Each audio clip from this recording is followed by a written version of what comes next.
It will be a second. Listening to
we are live. We'll be on in a second. I'm just going to, it's Will Shackle here. I'm just going to test it's actually working because we're in the middle of central Queensland and we're trying to do a live stream, which is probably going to be a bit difficult, but we'll see how we go. Okay, it seems to now be working on Instagram. There's 35 people watching. We'll be on in a second. We've got Dr. Adi Patterson, Tony Irwin, and also David, who's up here with, or down here, I guess, or up here, whatever, with us. Where is it? Shofar. And look, I've got my sunnies on, and I think it's working. Okay, I think it's working. Might just give it a second on Instagram to work. And we can see comments, so just let me know. Oh, okay, we can see you. That's good. And people are tuning in from everywhere, so that's excellent. We will get started now. I think just might need to tip it down. Okay, you can see Tony, you can see 80, you can see myself with my sunnies on. So we're really glad today to be able to join you all from Callide. Now, Callide's just been announced as a potential reactor location from the coalition, and we thought it was really important to get to see what's going on here at Callide and discuss the real potential that could be made from having a nuclear power station here. So today I'm joined by Dr. Adi Patterson. He's the former CEO of ANSTO, one of the most respected nuclear experts in Australia. And I'm also joined by Tony Irwin. He is a professor at ANU. He's got deep experience in terms of commissioning reactors worldwide, and he's also involved in the Opal reactor at Lucas Heights, which obviously is respected around the world. So with that, I'm going to pass it to both of them to discuss the potential of nuclear power here at Callide and how it could potentially benefit from a coal to nuclear transition. So straight to you, Adi. Great. Thank you, Will. It's wonderful to be here. It's wonderful to be back at a power plant. In fact, I've been at many in my life. And you can see behind me the cooling tower, that beautiful cylindrical shape, the type of cooling tower that really efficiently takes the residual heat out of the plant. But the hot end of the plant here is the burning of very coal, which is electrons, by driving steam turbines. Exactly the same process. We replace the coal-based process with the nuclear power part of the station, which uses much less fuel, tiny amounts of fuel, relatively speaking. And it has the great benefit. Has the great benefit that the power is generated in exactly the same way, but with a different start, with a different heat source. And so, from that point of view, I would like to hand back from myself to Tony Irwin, who I worked with at ANSTO, who was involved in the commissioning of nuclear reactors many years ago in the UK. Who I guess, Tony, you're really glad to be back at a proper electricity plant that makes electrons, that makes people's lives easier. Yes, thank you, Adi. Yes, I started my career in the UK in coal and then transitioned to nuclear. So behind us, we've got the Callide power plants, the B plant, which is going to close down in 2028, and the C plants, the more modern plants. They haven't actually given a closure date yet to AMO, but if it's on its lifetime, it was shut down in about 2051. So what's the interest in this sort of plant for a nuclear power plant? Well, the first thing is the transmission. You can see all around us, there's a major transmission network supplying this plant. We reuse all of that transition. Also, as Adi said, there's a cooling tower. Now, all a cooling tower does is condense the water from a turbine condenser. The nuclear power plant's just got the same turbine condenser, so we can reuse that. That's only steam coming out of that, and it'll only be steam coming out when it's a nuclear power plant because it's just associated with the turbine condenser. What else can we use? Well, there's other buildings on site we can use, maintenance workshops, admin buildings. We can reuse all those. But the most important thing is we can retrain the staff. So most of the plant on this plant, turbines, pumps, condensers, exactly the same on this coal-fired plant as it would be on a nuclear plant. And then we can train some people to do the nuclear part of it. This is what we did in the early days in the UK. This is what Bill Gates is doing in Wyoming. He's replacing a retiring coal-fired plant with a nuclear plant. He's already started retraining the staff for this new venture. So, this I can see why, they're looking at this as a suitable site. Plenty of area. Nuclear plant of this site. It's a big site, and it's all got all the infrastructure and everything we need. Tony, thank you for telling us that this is the practical way that you get nuclear done, and you use exactly the same infrastructure, and you'd probably have the fence in about the same place. Everything would be absolutely similar. The one thing that would be absolutely identical is the people who do this for Australia. The beating heart of a nuclear power plant, the beating heart of me here, is not the coal being burnt or the radioactivity that is producing the heat. The beating heart of these plants is the people who work here, who day by day are improving the quality of this plant, safely and responsibly giving us electricity so that we can have quality of life. Wouldn't it be wonderful after this plant closes to replace it with a new nuclear power plant? They're being built all around the world. 20 countries have joined recently. There's another 41 in the queue.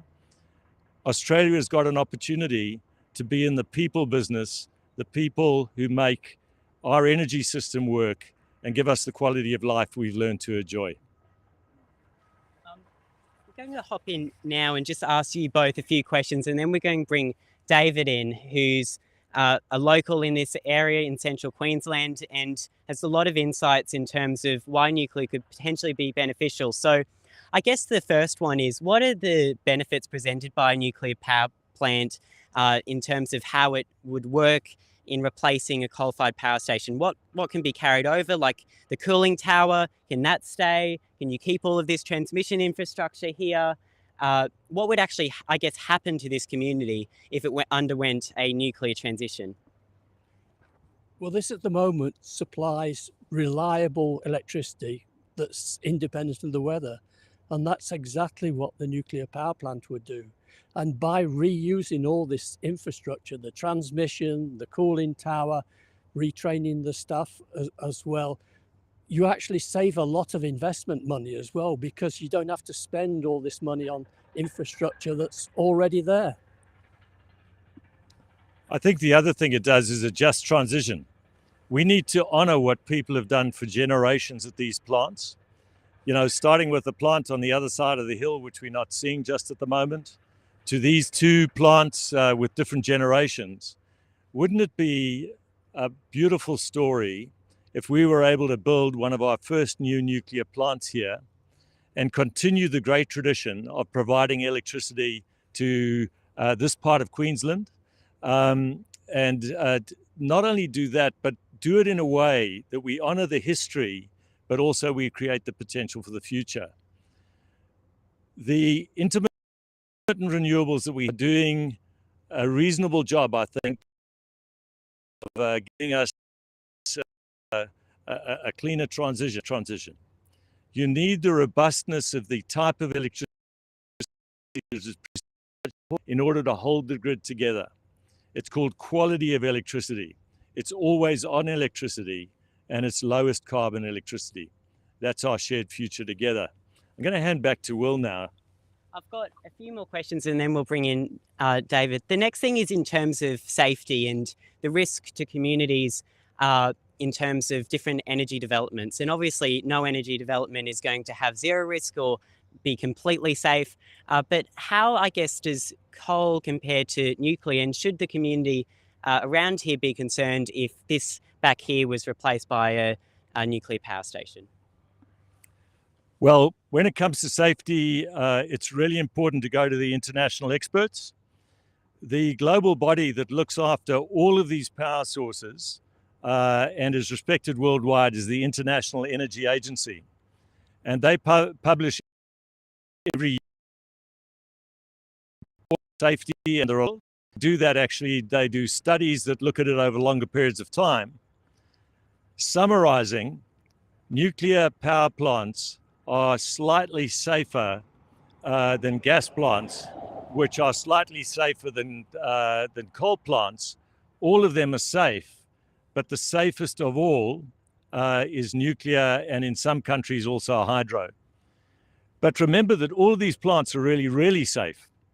And these differences in the statistics are to do with coal plants. You have to move lots and lots of coal, and that has a bigger impact on people's health. But nuclear power plants, you are taking small amounts of uranium and using it in the plants. The radiation impact is about the same. There's a little bit more radiation from the fly ash in these plants than you would detect from a nuclear power plant. So ironically, when we look at the real situation of real energy made in the transition to nuclear is pretty seamless, provided we lift the bans and move forward. The people who live here and who are doing all the heavy lifting and provide us with ways that we can honor their work and we can honor their contribution is to allow the great tradition from Callide A through B and C to a nuclear Callide which is based on the technology which is proven for 2 or 3 decades in over 400 reactors all over the world.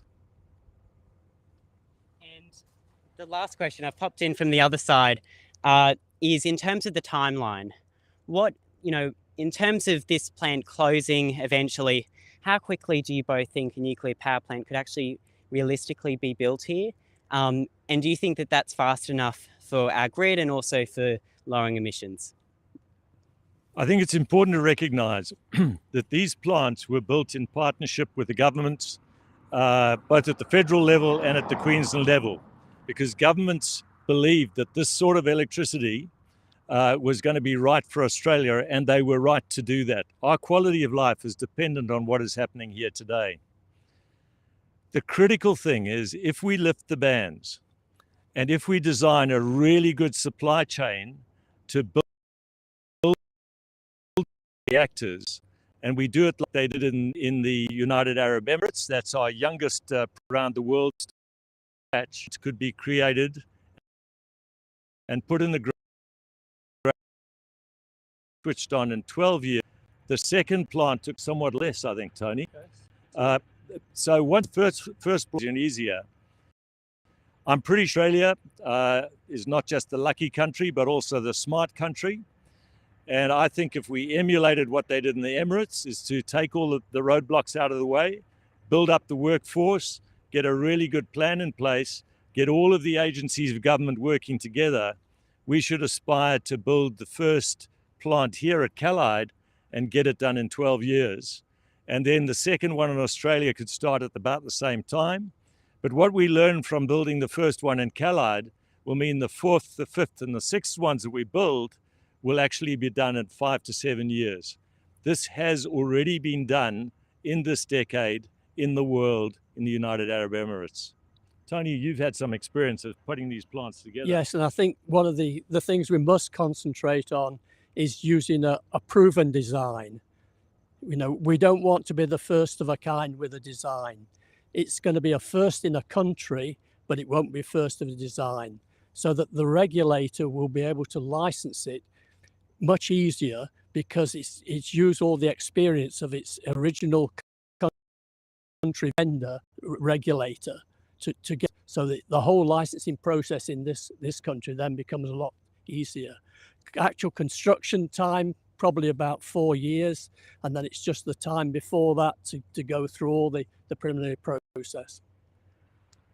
And Australia has one of the most globally respected nuclear regulators in the world, our PANZA. And our PANZA, enhanced with some capabilities in nuclear power, is really able to be a globally nuclear power regulator. So if we take, you know, I as CEO of ANSTO work with our PANZA. It's a fabulous group of people. They are excellent regulators. They hold you to account, and you've got to get the rules right. You've got to do it properly. Both Tony and I have worked with them. It is a privilege to have a nuclear regulator already regulating our beautiful Opal reactor that produces nuclear medicines. I don't think that regulation is going to be the challenge. It's getting that supply chain ready, making sure that everybody understands what we do, because building plants is not clear. They are gas plants, or whether they're hydro. We're having some challenges with Snowy Hydro too, and our respect goes to the people doing the work there. It's a tough gig to produce something as complex as Snowy Hydro too. Nuclear power plants, smaller footprint on a place like this, it's going to be really, Australia should aspire to do, and not turn it into something it looks like it's difficult to do. Some remarks on the fact that you commissioned. Yes, so I started commissioning reactors back in the beginning of nuclear in the UK.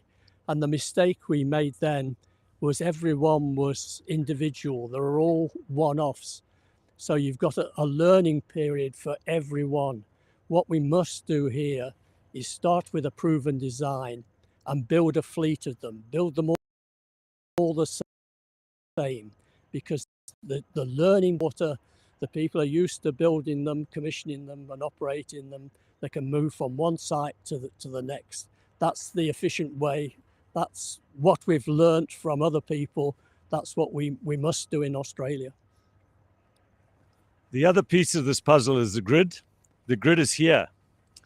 And it's so important to be able to utilize this asset. Very few people know this, but the Australian Eastern Grid is the most complicated machine in the Southern Hemisphere.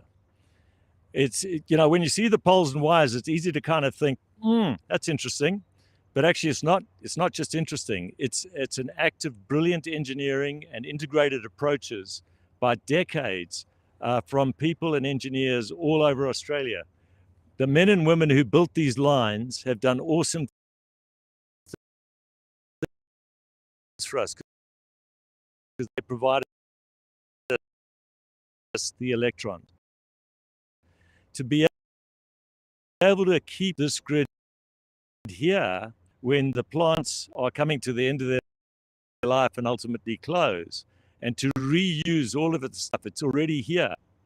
I always worry when we hear, and it's the official policy, that we are going to have to double the size of the most complicated machine in the Southern Hemisphere in order to have the renewables in there.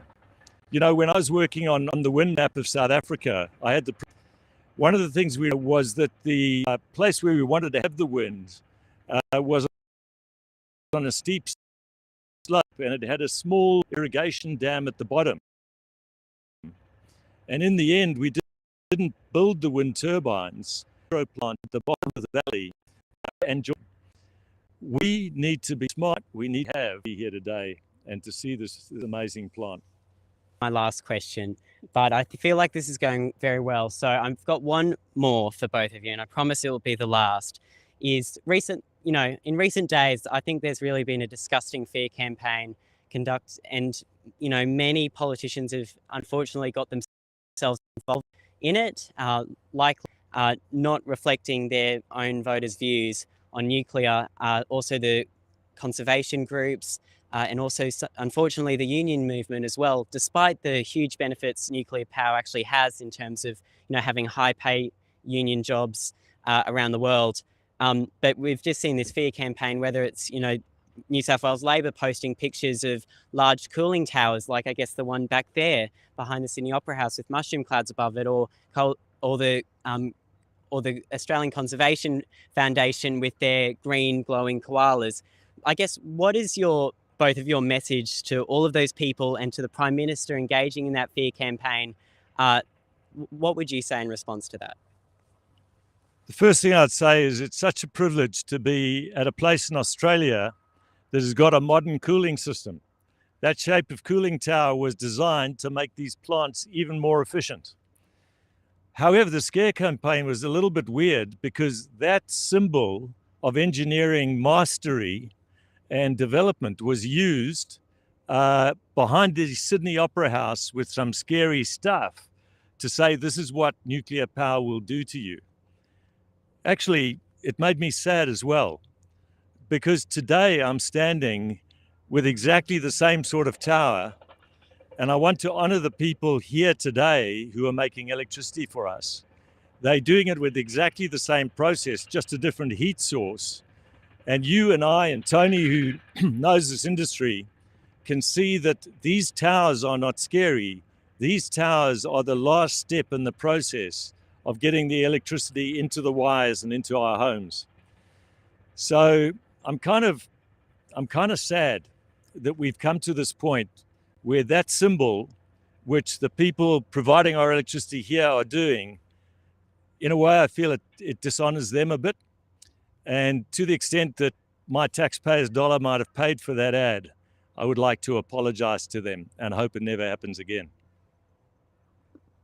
I think it's quite interesting that they've had to resort to a scare campaign, because what this, I think, will demonstrate to people is there's no arguments against nuclear power. So the only way they can sort of throw doubt about it is via a scare campaign. Nuclear has so many benefits. The benefits to this community replacing with a nuclear power plant here, enormous economic benefits, keep all the well-paid jobs. It really would save this community. This is quite a remote area. We drove quite a long way to get here. There's not a lot of other jobs just here, and it would provide that community, that just transition that we really need from coal, from this power plant here, which is providing reliable 24/7 electricity, to nuclear, which was the same 24/7 reliable electricity. So thank you both of you, Adi, Patterson, Tonio, and I really appreciate that. I'm going to quickly bring in David, if that's okay. And David's been really generous to take us out here today to Callide to see the coal-fired power stations, the one in front and the one behind us here today. And And David, could you introduce yourself and why you think that nuclear power is important for this community? Hi, my name is David Nunn. I'm part of Central Queensland Nuclear Alliance, a group of business owners and people that want to look at alternative futures for our children with sustainable baseload power. So some of the things we look at is economic future, what it does for the towns, obstacles we'll have to overcome, what it does for our community. As coal's been very good to us in the future, it's not the be all and end all anymore. There's new technologies that will make things better for us. Having a plant that lasts 80 years means job security for people in rural areas, which is also what I like. And having some people that have a sensible approach to how we would build it, what we would use to try and make it lean and make it not a white elephant, is really what I want to be part of. So I want to make sure that people start thinking about how they do things in a smarter way, and looking at it as a business approach, not a political approach. Cheers. David, just quickly, where do you think businesses are going to go if you don't have nuclear power in a community like this? Do you think that there's risk that businesses will be driven out if they don't have reliable, abundant electricity? Do you think that's why a lot of people in this community are supporting? People I've spoken to are supportive of it, just because we're trying to rebuild a manufacturing network and an industry, and power prices are going up and causing a lot of pain for people.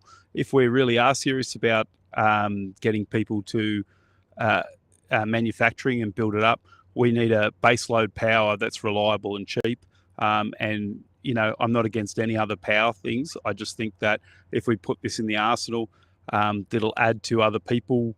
It'll add to competition. It'll add to things that we need. And just looking at Gladstone's power and energy needs, there's a lot of things that we do need. So even when it's dark. And the last question for you, David, is: do you think that people around Gladstone and Central Queensland are concerned about the safety of nuclear power and nuclear waste, or do you think that they're beyond some of those fears that people traditionally had about nuclear power? I think in the last 2 years, it's got a lot better. There's been a lot more education, seeing a lot more countries take on the challenge and do it very well. The two words that we never talk about is Fukushima and Chernobyl. Those things made the safety a lot better than what it is today. And unfortunately, those events happening has made a safer Generation 4 system that it's not going to happen like that again. So they've gone back and proven that. And I hope that people are looking at it, and I hope people, younger generation, look into it and say, I'm not getting stuck in a campaign. If your political party pushes a line that doesn't align with your values, values to be in a town, have safe energy, and look after yourself. I find it very sad, but it's just part of life. And I'm just going to go out there and educate as many people as I can, and educate myself, and work with as many good people as I can to try and bring sustainable energy and sustainable jobs and a better future for where we live in Queensland. Well, David, thank you so much for having us out here today. I really do appreciate all of your support, and the support of so many people in Central Queensland. In Gladstone, we've got a lot of supporters. I know I've heard apparently over 1,000 in this area. So we really do appreciate all of your support. To Adi, to Tony, who's standing there in the background, thank you again for joining us today and for answering everyone's questions. And also, David, just as a little token of our gratitude, it's a bumper sticker. Let's legalise nuclear power at nuclearforaustralia.com. Really do appreciate all of your time, everyone, today. Sorry that I realised that I was doing stuff in the background and probably interrupted the frame as you were having to listen to David and trying to hear from their views, and Adi and Tony, but really do appreciate all of the support. We will keep on fighting for nuclear power and fight for nuclear power to be legalised in Australia, and make sure to combat the fear campaign. But thanks everyone for joining in today.